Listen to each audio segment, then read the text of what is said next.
Bueno, esta es la segunda parte o el segundo video.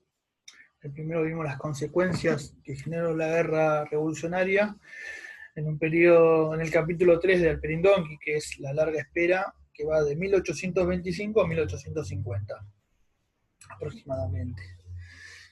En este segundo video vamos a hablar de algunos países o algunas patrias, repúblicas conformadas en la guerra revolucionaria y que en este transcurso de tiempo se fueron fragmentando aún más. Hubo algunos proyectos de unión latinoamericana o americana, como el Congreso de Panamá, que fracasó.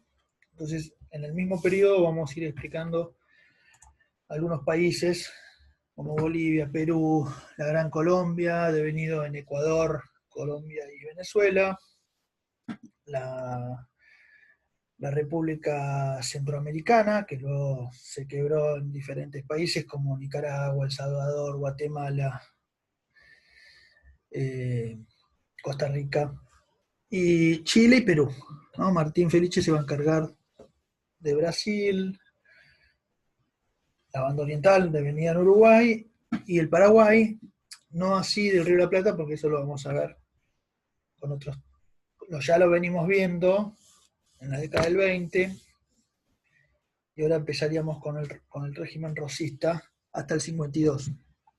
Pero bueno, ahora en este video empezamos a hablar de Bolivia. Bueno, terminada la batalla de Ayacucho en 1824, se conforma la República de Bolivia y se dicta una constitución en los términos bolivarianos que plantea Bolívar. A ver, vamos a buscar el texto, no lo tengo. Bueno, creí que lo tenía el texto subido.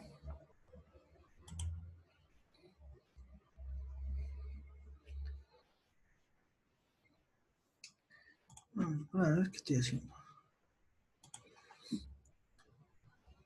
Bueno, no sé qué estoy haciendo. No importa, nada. Quiero subir el texto de... Acá está. Perdón, ¿eh? Ay. Ahí va, ahí va, ahí va, ahí va. Este. Bueno, entonces, comenzando con Bolivia, dijimos que después de la batalla de Ayacucho nace la República de Bolivia y se dicta una constitución en términos bolivarianos, es decir, un gobierno, una república con un poder ejecutivo fuerte, vitalicio y con un voto bastante restringido, ¿no? Para contemplar un gobierno fuerte en un periodo posrevolucionario, digamos, donde prevalecía el desorden que había generado la revolución. Entonces, asume Bolívar hasta 4 meses y bueno, luego lo sucede Sucre. En Perú también se había consolidado una constitución que había reemplazado la Constitución Liberal de 1823, ¿no? Entonces, en Bolivia, cuando Sucre, que es el vencedor de Ayacucho, digamos, es un lugarteniente de Bolivia, porque lo que hace, Bolívar se pone a organizar ese Congreso de Tucumán, ese Congreso de Panamá que se terminó de conformar en 1800, o empezó a funcionar pocos meses de 1826, ¿no? Pero ya en 1824 empieza a diagramar este Congreso de Unión Americana. Y bueno, y ante los conflictos que hay en la Gran Colombia, él decide ir a Colombia, ¿no? Entonces, en lo que es Bolivia y Perú, hay una resistencia al régimen bolivariano de gobiernos fuertes, repúblicas vitalicias. Sucre logra gobernar durante 4 años hasta que un ejército venido del Perú comandado por el general Gamarra, un Perú que había derribado la constitución vitalicia bolivariana y vuelto a implementar una constitución liberal, la constitución liberal de 1823, bajo la presidencia del general Lamar. Entonces, el general Lamar expide un ejército para hacer caer la constitución bolivariana de Bolivia, y con ella cae el general Sucre. Entonces, hablando de Bolivia, ¿no? Entonces dijimos, Sucre es sacado del poder y con él se termina la influencia bolivariana en el Alto Perú, ¿no? Y también en el Perú, de alguna forma. En 1829 se hace cargo del gobierno boliviano el general Andrés Santa Cruz, que después vamos a hablar bastante más de él.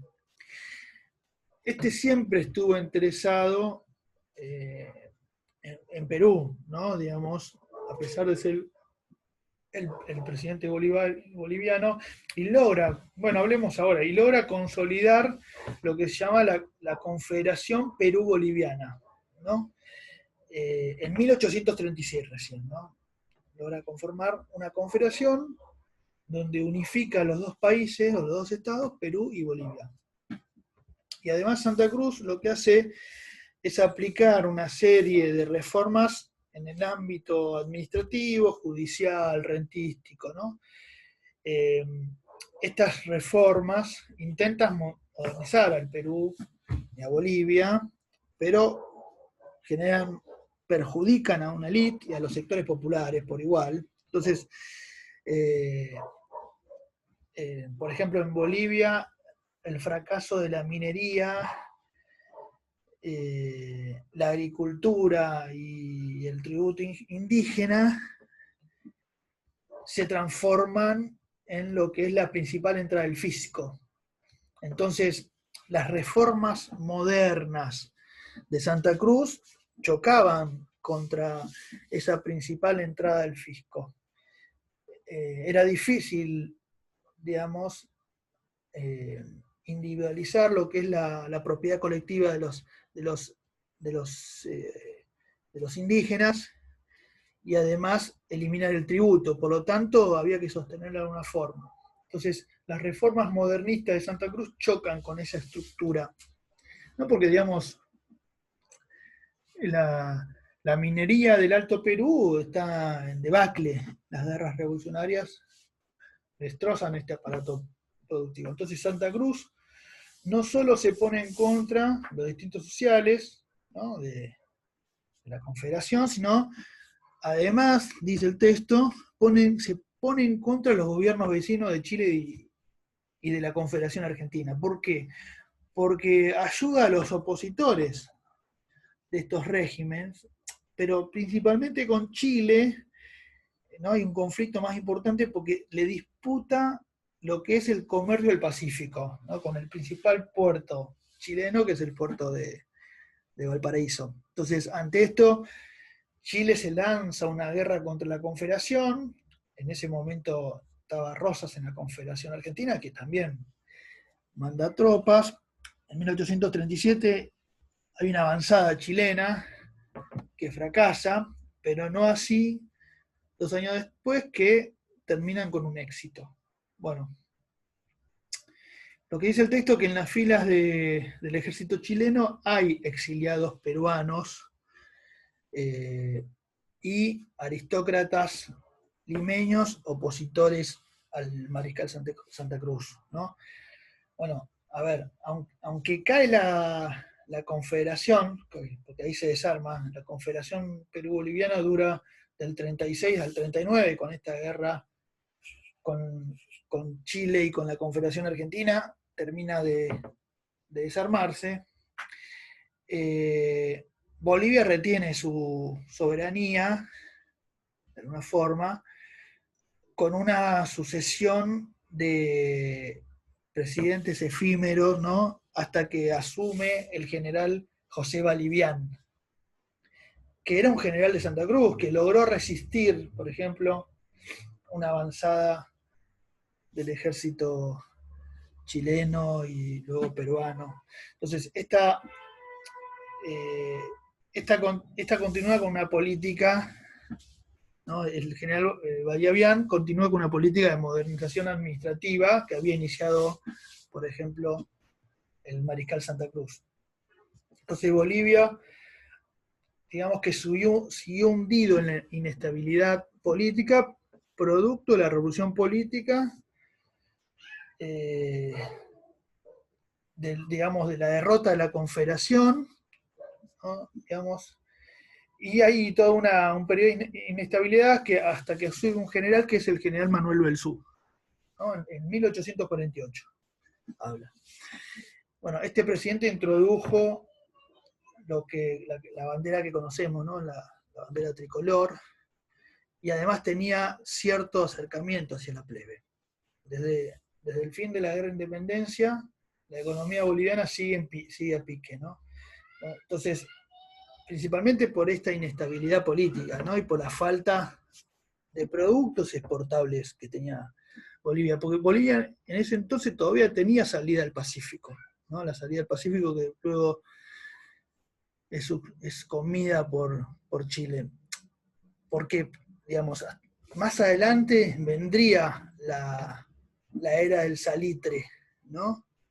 Boliviano, pero como dije, con este producto estalla otra guerra, que es la guerra del Pacífico con Chile, donde Bolivia terminó perdiendo su costa marítima.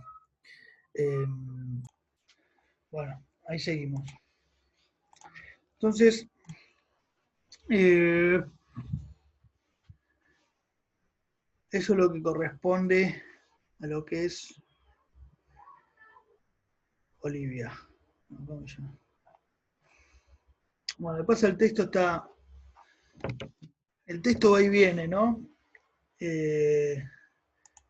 No es que habla por separado, como le decía. En Perú, bueno, no sé, después del alejamiento de San Martín, en Perú se dicta una constitución liberal, que es la constitución de 1823 que les dije anteriormente. Sin embargo, después de las victorias de Bolívar, ¿no? De Junín, de Ayacucho, que termina con la guerra de independencia, y con la instalación de la República Oriental del Uruguay, Bolívar decidió imponer también en el Perú una constitución del estilo bolivariano, de gobierno fuerte, vitalicio, autoritario, ¿no? Ahora, cuando el Libertador se tiene que trasladar a Gran Colombia, como dije anteriormente, preocupado por la organización del Congreso también por el Congreso de Panamá, en Lima hay un levantamiento contra la Constitución bolivariana, se anula esta y se reinstala la Constitución liberal de 1823. Luego, como dije, es elegido presidente el general Lamar. En este contexto se envía la expedición militar a Bolivia, al mando del general Agustín Gamarra, que logra despojar a Sucre, ¿no? Entonces, Bolívar era un bastión bolivariano en el Alto Perú, y dando comienzo al ciclo de Santa Cruz que ya expliqué. Bien, ahora, sigamos con Perú. Por la invasión peruana a Bolivia, la Gran Colombia le declara, bajo el influjo de Bolívar, le declara la guerra al Perú, ¿no? Y hay unas victorias colombianas, por ejemplo, en los tratados de paz, Perú renuncia a sus pretensiones sobre Guayaquil, ¿no? Porque había una disputa importante sobre la ciudad de Guayaquil. Y Gamarra se hace cargo de la presidencia después de todo ese proceso. Gamarra cuenta con el apoyo del general Santa Cruz, ¿no? Que lo había ayudado a sacar a Sucre del gobierno boliviano. Esto estamos hablando de 1829. Todavía faltaba para la Confederación Perú-Boliviana, ¿no? Gamarra tiene en Perú una oposición aristocrática importante. El texto dice que especialmente porque esta aristocracia odiaba a la esposa, que era una mestiza que había nacido en una aldea de Cusco, ¿no? Entonces, Gamarra es derribado,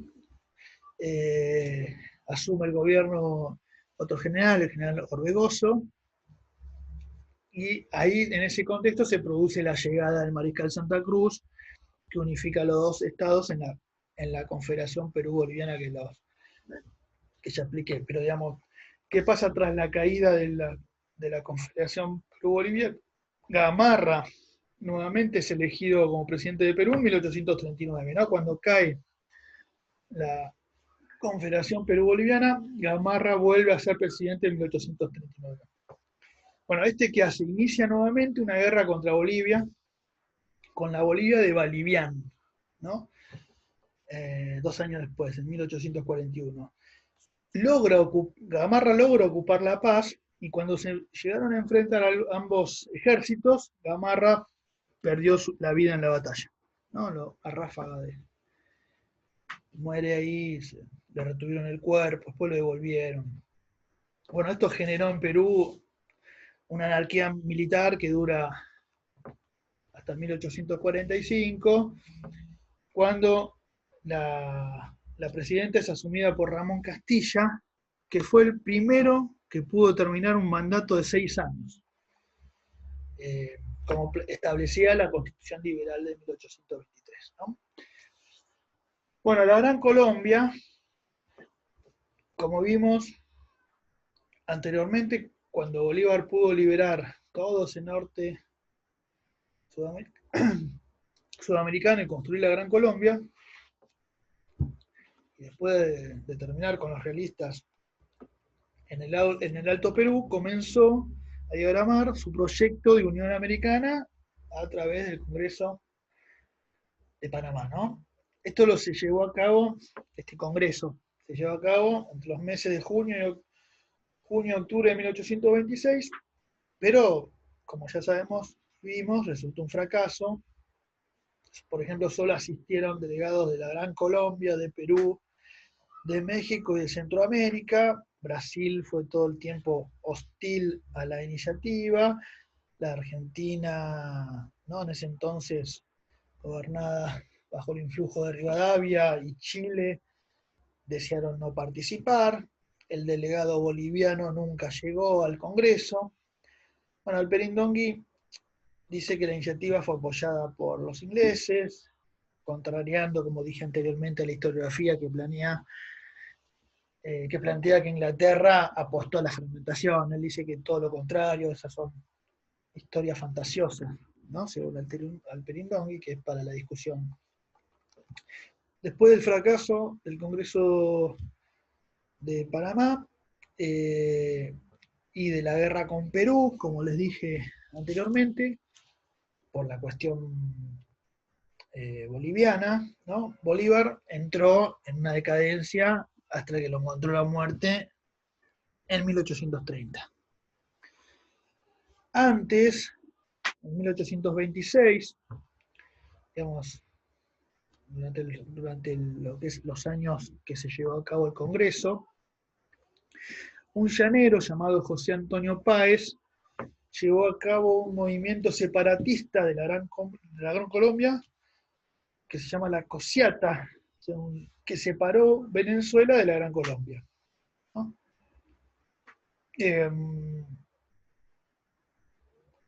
Lo mismo pasó en Quito, pero más adelante. En Quito había un general que se llamaba Flores, Juan José Flores, separó lo que hoy es Ecuador de la Gran Colombia. Bueno, y obviamente esto fue en 1830, ¿no?, cuando muere Bolívar, y este Juan José Flores se convierte, por ejemplo, en el primer presidente del Ecuador. Y ya que estaba hablando de Ecuador, lo que dice el texto, que en Ecuador había 2 textos enfrentados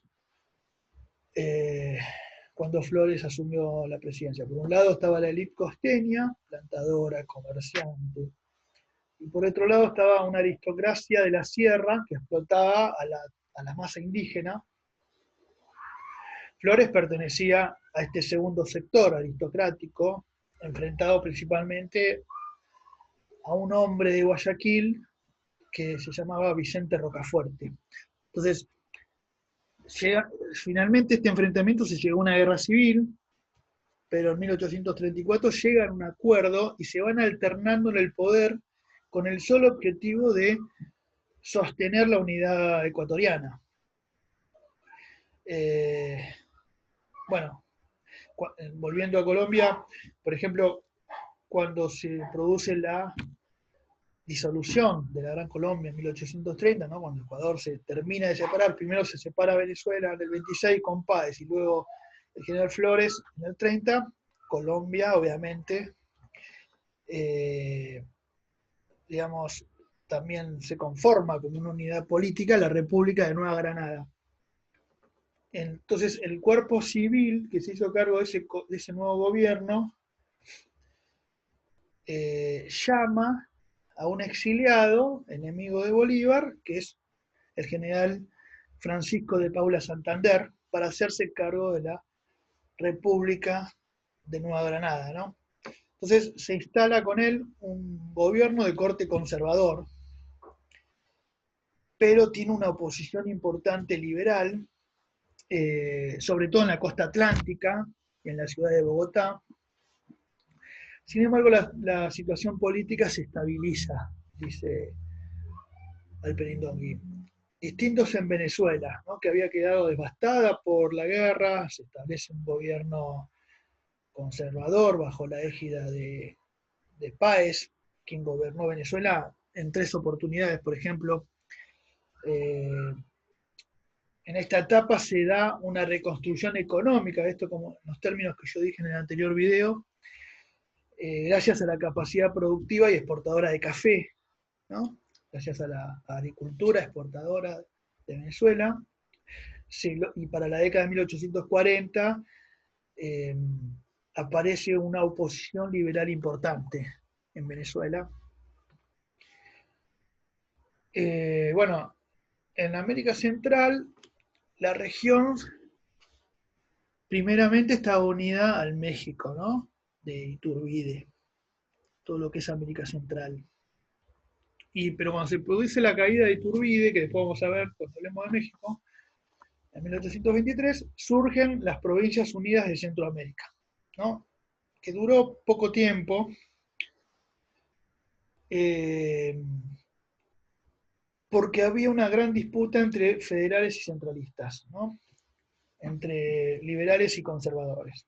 En 1824 hay una nueva asamblea constituyente, o sea, esta Provincias Unidas de Centroamérica duró 2 años, del 23 al 24, cuando una asamblea constituyente dicta una constitución nueva y establece la República Federal de Centroamérica. Bueno, compuesta por Guatemala, El Salvador, Honduras, Nicaragua, Costa Rica. El mayor impulsor de la unidad latinoamericana fue Francisco Morazán, quien gobierna la federación entre 1827 y 1838, ¿no? Y esto termina con una rebelión principalmente de la aristocracia guatemalteca en 1837, y comenzó un proceso de disgregación, ¿no? De la federación, que terminó separándose en los estados diminutos que conocemos en la actualidad. Chile. Bueno, según Alperindongui, Chile se dio un proceso muy distinto, considerable, de la América independiente, que es digamos, donde se consolida un proceso de república conservadora a partir de la década del 30, ¿no? Y en una década donde los demás países había una estabilidad política importante, en Chile se logra establecer una estabilidad. Comenzando, por ejemplo, a ver, el país comienza de una forma muy agitada cuando O'Higgins intenta establecer un autoritarismo progresista, dice el Pelindongui, que chocó con varios sectores, ¿no? Con los terratenientes, con la iglesia, con la plebe, y debió exiliarse en 1823, ¿no? Entonces comenzó luego una experiencia liberal que generó inestabilidad política en esta época, una inestabilidad política que duró prácticamente casi una década. Entre el 29 y el 39 entre el 29 y el 30 se inicia una revolución conservadora, ¿no? Antiliberal, que acaba con este régimen liberal e inició y da inicio, siendo el principal dirigente Diego Portales, ¿no? El principal protagonista, a una estabilidad política sin igual en el resto de la América Española, según Alperindongui. Bueno, ¿quién era Diego Portales? Diego Portales era un rico comerciante de Valparaíso, que era artífice de un orden estable que caracterizó a Chile, como dijimos anteriormente. Eh, Nunca fue presidente de Chile, sino que fue secretario de gobierno o superministro, ¿no? Que impuso digamos, un régimen rígido en lo político y en lo social y que se consolida con la Constitución de 1833, ¿no? En los papeles está en la Constitución de 1833. Este orden estable era despersonalizado, igual, y lo que dice el Perindongui, que esto se pone en evidencia cuando Portales fue asesinado en 1837, ¿no? En el contexto de la guerra contra la Confederación Perú-Boliviana que vimos antes.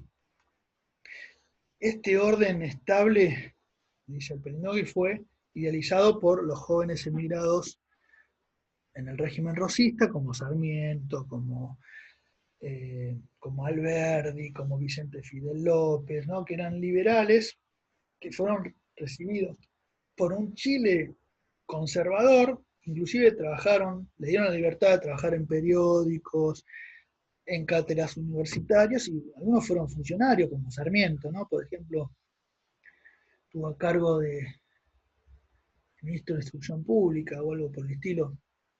Esta estabilidad política de Chile podría responder, dice Alperindongui, cuando se da el comienzo de la expansión minera de 1831, ¿no? Y al lado de la aristocracia chilena, que es la que gobierna, ¿no? La dueña de las tierras, surge un sector nuevo, rico, con una vida más sencilla, menos tradicional, y sin embargo, a mediados del siglo, esa paz, ese orden, se empieza a destabilizar cuando este nuevo sector rico le empieza a disputar políticamente a la aristocracia, ¿no? Ese poder político que mantenía. Bueno, México, por último, es un poquito más largo. Habíamos visto que cuando se produce la Revolución Liberal de 1820 en España, hay una reacción absolutista en México que fue protagonizada por Agustín Iturbide. Bueno, este general había sido enviado por el virrey de Nueva España, Apodaca, a combatir las fuerzas liberales de Guerrero, pero en 1824 llegan a un acuerdo, ¿no? Entonces Iturbide proclama el famoso ese plan de Iguala, 1821, perdón. Lo que hace Iturbide es proclamar ese plan de Iguala que convierte a Nueva España en una monarquía católica independiente de España, ¿no? Y con una constitución, la constitución de 1812, hasta que se dictara otra. Ante ese acuerdo se produce la independencia de México en 1821. Esto ya lo vimos en el trabajo Bueno, sin embargo, Iturbide luego se proclama emperador de México, ¿no? Como vimos, hasta que una sublevación del ejército comandado por un oscuro personaje, dice Alperindón, llamado eh, Antonio López Santana, ¿no? Que va a tener una vida política hasta mediados del siglo, eh, lo derrocó en 1823 a Iturbide. A partir de aquí se convoca una asamblea constituyente, y bueno, de esta asamblea surge la figura de Guadalupe Victoria, que se transforma en presidente, eh, y acá se consolidan dos partidos políticos, al primero que habla de los escoceses y de los yorquinos. Los escoceses eran apoyados por los británicos, los yorquinos eran apoyados por los yanquis. Los escoceses eran conservadores, centralistas, y los yorquinos eran liberales y federales, ¿no? Que, como dije, eran apoyados por el cónsul norteamericano o la embajada de Estados Unidos. Bueno, los escoceses creían en una posible reconstrucción política y social gracias al apoyo de los ingleses, ¿no? Y se tenía que restaurar primero la minería devastada por la revolución, y eso daría lugar a expandir la agricultura de exportación, ¿no? Y el principal exponente de este conservadurismo era el mexicano llamado Lucas Alamán. Para este, la revolución había sido una catástrofe, ¿no? Entonces, temía de la democratización producida y buscaba apoyarse en una institución conservadora como la Iglesia para frenar a la plebe agitada por los liberales, ¿no? Cuando se tiene que producir la sucesión de Guadalupe Victoria, se imponen los liberales de Vicente Guerrero, y por ejemplo, enfrenta una fracasada intentona de restauración española, gracias a la intervención de este personaje Santana, como jefe del ejército, pero el vicepresidente de Gamarra, llamado Bustamante, lo traiciona, lo destituye y lo ejecuta. Entonces eso genera una gran conmoción, ¿no? Porque Guerrero era un personaje, un héroe de las guerras revolucionarias.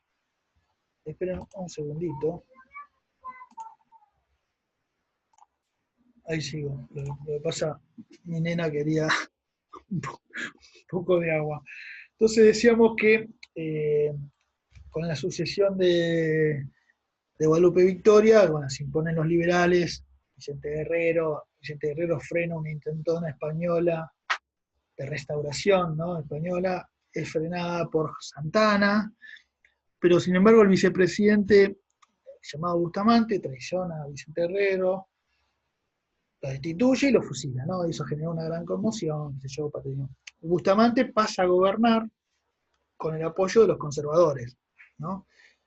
Pero en el 32 reaparece la figura de Santana, y a partir de una serie de levantamientos se transforma en presidente, ¿no? Fue presidente 11 veces Santana a lo largo de todo el tiempo hasta la década del 50. En realidad, digamos, Santana gobierna su vicepresidente, llamado un tal Farías, y también gobierna ayudado por un gobierno liberal. Santana no tenía un posicionamiento político, ¿no? Era un jefe militar que había surgido de la plebe, ¿no? Es un personaje que Hollywood lo demoniza, ese cuando vemos la película del Álamo, por ejemplo, es el personaje central, el presidente de México en esa época. Y no recuerdo también si en la época cuando vemos el Zorro, ¿no? Es el líder mexicano de esa época, ¿no? Porque se produce, ahora vamos a ver qué pasa con Texas. cuando se separa en la época de Santana.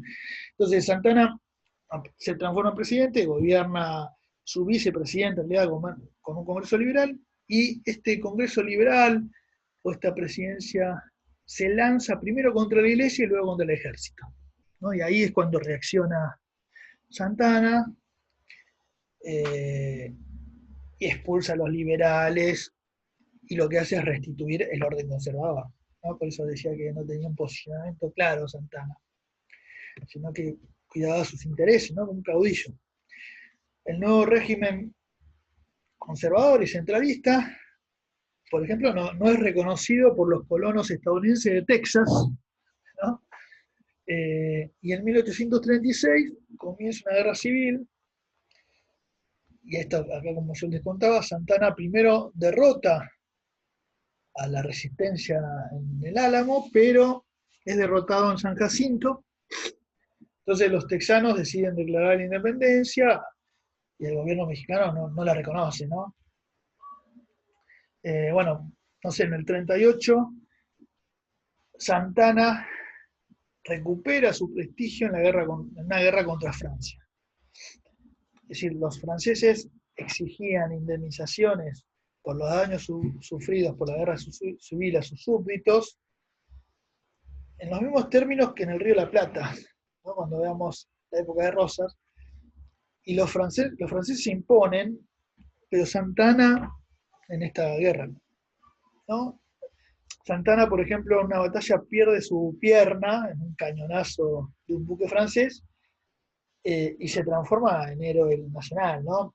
El poder, entonces, de este caudillo siguió gravitando hasta la guerra con Estados Unidos, porque, digamos, los texanos piden anexarse a Estados Unidos, obviamente una maniobra yanqui de eso. Estados Unidos, el Congreso lo vota como parte integral de Estados Unidos, y México va a la guerra con Estados Unidos y es derrotado fácilmente, ¿no? Pierde más de la mitad de su territorio México. Entonces todo eso generó tensiones que habían sido acalladas por el orden conservador. Santana se tiene que exiliar a Colombia, ¿no? Sin embargo, los conservadores logran mantener el poder político, y en 1853 Santana volvió a la presidencia, ¿no? Pero una revolución liberal terminó en el 55 terminó con ese México de Santana y de Lucas Alamán. Por eso, como dije anteriormente, en el 50 México no había logrado retomar a los niveles de la economía colonial, ¿no? Por las guerras civiles, las guerras de la independencia, y el principal problema era el ejército. Pero los mexicanos sabían que era garantía del orden, ¿no? Bueno, y esto fue consumiendo los capitales mexicanos. Bueno, eso es más o menos el texto de Albrindongui. Martín iría con Brasil, Paraguay y la banda oriental, que es Uruguay, ¿no? En ese momento. Bueno, nos vemos.